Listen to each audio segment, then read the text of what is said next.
Hello everybody, and welcome back for another World of Tanks video, and welcome back to another replay sent in by Korsakoff. He sent me this replay some time ago. It was previous patch. The change from IS-8 to T-10 was still quite new, so he actually sent it in to me, calling it still the IS-8. But yeah, he's currently playing his T-10. And well, I have a bit of confession to make, I suppose. Normally when I cast these replays for you, I watch them in advance, so I have a bit of an idea of what's going to happen. And yeah, well, Korsakoff mentioned when he sent me this replay that it got really tense at the end of the match. So I kinda didn't want to spoil it for myself. I wanted to record my live responses here. So I actually don't have any idea how this match is going to go, and I just now noticed that he got spotted. So there's probably a sneaky little light tank somewhere hidden in what used to be the Magic Forest. It's still referred to that. And we're going to see what Korsakoff does here. It's a normal battle here on, I always forget the names of these maps. Muravenka, that's it. And there is the Bulldog. A bit too late on that shot there, just a bit too late. Unfortunate, otherwise that Bulldog would have had some serious problems, but apparently the Bulldog underestimated the reload of the T-10. But luckily for the Bulldog, RNGesus was against Korsakoff here in this shot. Korsakoff is playing a bit cautious here. He's quite aware that the AMX 5100 is aiming in his general direction. Luckily the AMX does not appear to care very much about his health, so Korsakoff can plant a very meaty shell into his turret. These French heavies really don't have the greatest armor. Oh, there's the T-10 showing his sight. Well, that's another 434 damage for Korsakoff. Not a bad start here. Now looking at the deployments of the team, a little bit quick whilst Korsakoff takes another shot here at this very unfortunate AMX 5100. We can see that a lot of his team, including a lot of the heavies on his team, have actually decided to stay back quite a fair bit on this match, which is very unfortunate actually, because as an IS-3 you kinda need to be in front, taking hits, dishing out hits, you know. You're a heavy tank for a reason. Make use of that. Unfortunately, Korsakoff finds himself in a position here where people are starting to peek over the hill, and the M103 is not doing a very great job at deterring the enemies from doing so. So Korsakoff has to play a bit more passively, and he's actually found out that yes indeed, also artillery is taking an interest in his well-being. And he bounces that shot. So it's a bit, he's found himself in a fortunate position. He's trying to back off, but from all kinds of positions he's being attacked in all kinds of fashions. The T-10 on the enemy team has just planted a shot in him. What was it? The STA, I think? Yeah, STA-1 is shooting at him. The AMX 5100, no clue where that guy went. Might as well be exactly where he was earlier. Or he might be flanking around, that might also be a thing. So Korsakoff is not in the greatest position here. And to add insult to injury, that shot on the tracks of the T-10 did no damage. I completely expected that to fly through the flywheel straight into its armor. But for some reason it didn't. And now, yeah, Korsakoff didn't really have the damage that he would otherwise have gotten from this. Korsakoff decides to take matters into his own hands and flank around to see if he can root out this STA. Instead he finds a Black Prince, but the Black Prince makes his way down, so he's not really a direct threat, but also he doesn't really have a clean shot on him, so he decides not to engage the Black Prince, but instead give the STA the good news, all 400 damage of it. Now I must confess that I'm not really sure what the alpha damage is on this gun, but I feel like it's a little bit higher than 400. I'm not really sure what kind of alpha damage we need to think about here, but yeah, more as 400 I think would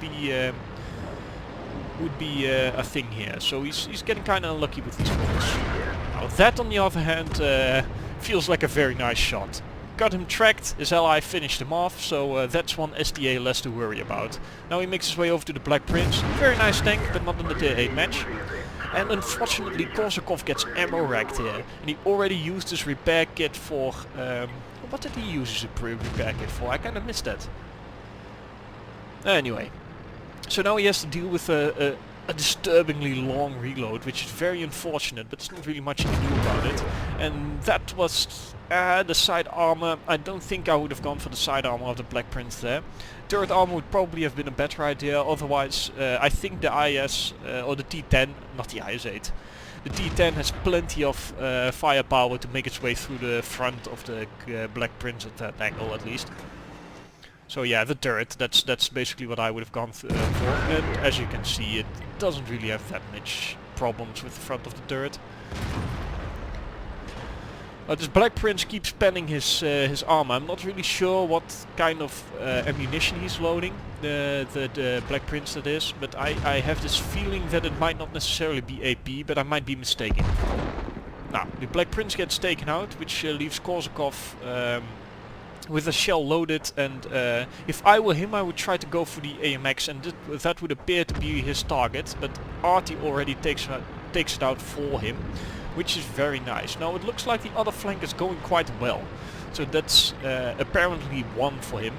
But yeah, that Korsakoff's presence here is the only reason they've even won this flank of the map. Otherwise they would have made their way around, and this would have been a very different situation, I feel like, because all there is at the back to fall back on was this T-28, and if the T-28 would have died, which would have been likely if these three heavy tanks would have gotten past Korsakoff, the T-28 would have probably died, and the RT would have died, and then probably the other flank would have lost as well. So it's quite safe to say that the reason they won this match is because Korsakoff was on this flank doing his thing, and he did a very good job indeed.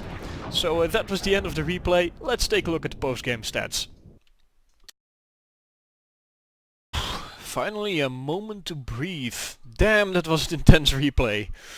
Okay, I'm actually glad I didn't watch this replay in advance, because I kind of felt like my genuine response to this was quite nice.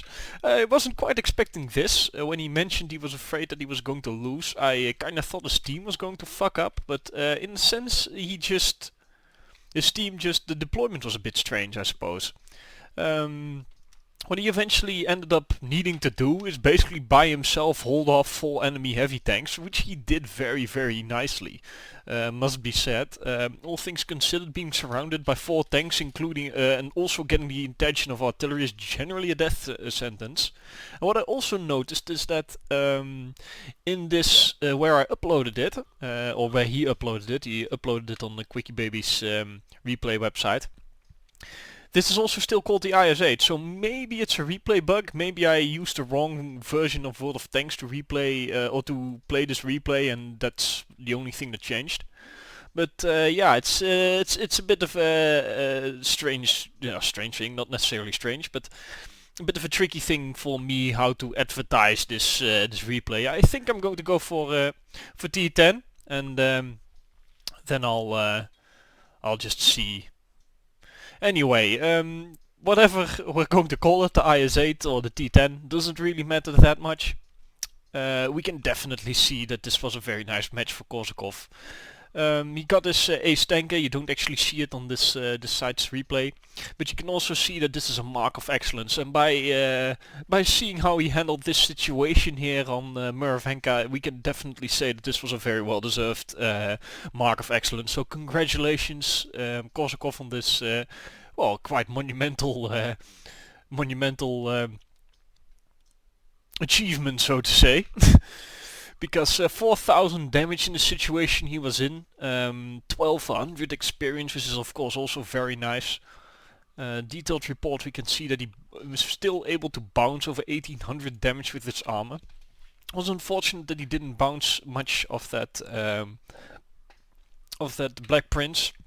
Now, I'm not really sure why this is. It could be that he was using APCR, it could be that he was firing at weak spots. To be honest, I don't really know enough about the gun that the Black Prince uses to be sure about this.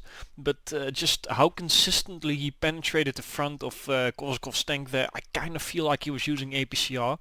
I'm not sure. So yeah, all in all it was still very nice. 4000 damage, still able to do 1.5 spotting damage as well, because of all those tanks that he kept lit up for his artillery. And he was able to make a very nice profit here as well. So I would like to thank Korsakoff for sending in this replay. It was a joy to watch, a joy to cast as well, even if I was slightly out of breath by the end of it. But yeah, I hope you enjoyed this video as well, everybody watching, and if you did, please leave a like, and I'll see you for the next one.